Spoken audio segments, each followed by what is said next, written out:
गुरुदेव, हम अगर बहुत सुंदर और योग्य हैं तो हमें हर स्थान पर क्या उसका सम्मान प्राप्त होना चाहिए? कई जगह पर हमें सामान्य लोगों की तरह ही यदि देखा जाता है तो क्या यह हमारी गलत सोच होती है या हम इसके बारे में कुछ ज्यादा ही सोचते हैं? ऐसा क्यों होता है गुरुदेव?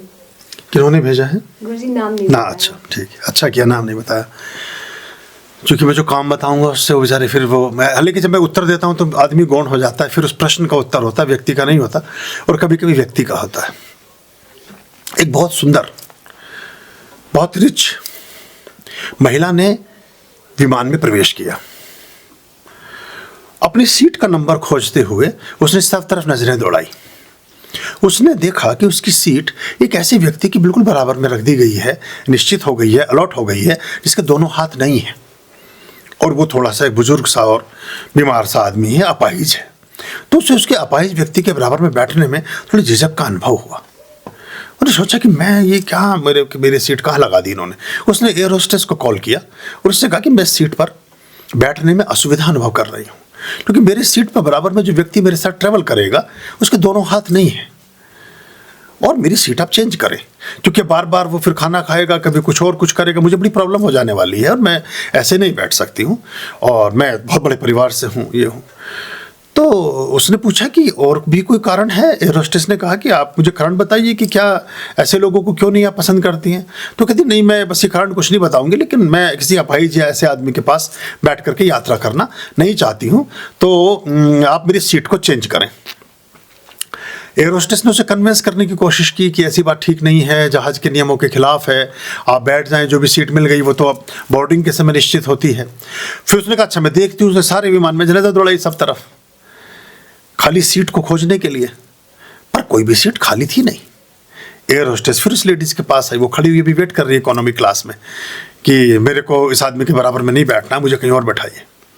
तो उसने कहा कि आप सभी यात्रियों की सुविधाओं का ध्यान रखना हमारा एक नैतिक दायित्व है, और बीइंग एयर होस्टेस मैं आपको असिस्ट करूं, ये मेरी ड्यूटी भी है। तो मैं विमान का जो कैप्टन है, जो कप्तान है, उससे एक बार बात करती हूं और मैं बताती हूं क्या कर सकते हैं।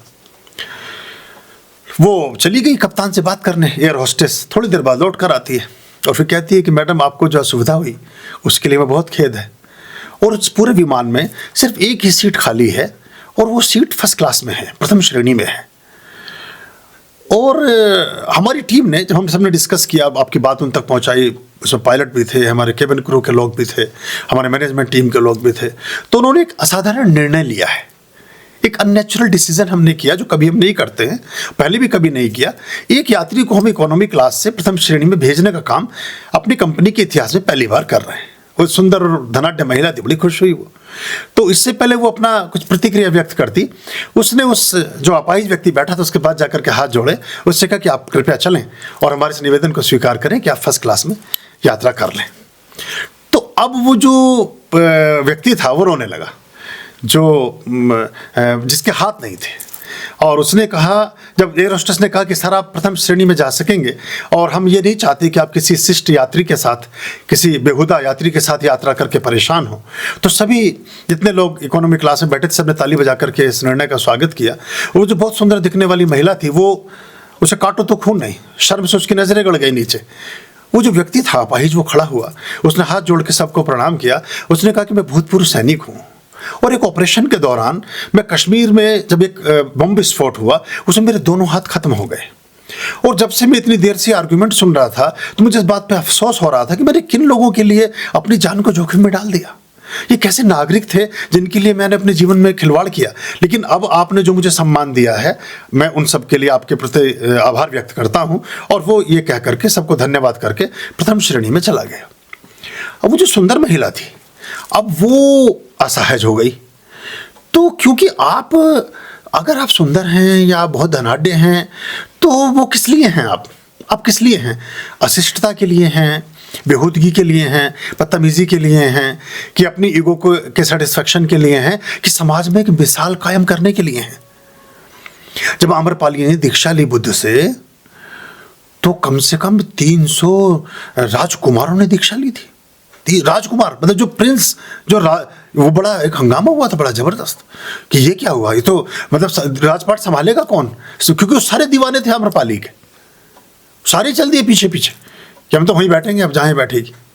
तो मतलब अब आप लाइन क्या खींचते हैं, ये बड़ी गहरी बात है कि आप किस चीज़ को एक्सेप्ट करते हैं। और ये एक अतिशयता अगर आपको विनम्र बनाती है, चाहे धन की हो, चाहे सौंदर्य की हो, चाहे किसी चीज़ की हो, तो आप काबिल और श्रेष्ठ और अच्छे हैं।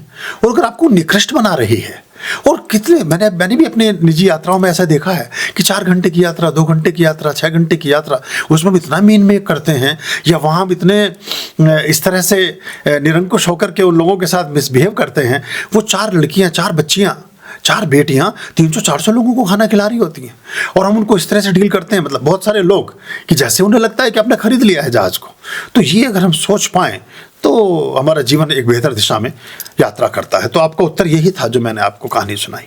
आर्यं शरणं शुभमस्तु, संभवकरणं हरमस्तु, देवं वर्णं कर्मस्तु, पापं चरणं परमस्तु, पापं धर्मं मर्मस्तु, तारं धर्मं धर्मस्तु, हृदयं बीजं धर्मस्तु, शोकं दुःखं हरमस्तु, शोकं दुःखं हरमस्तु।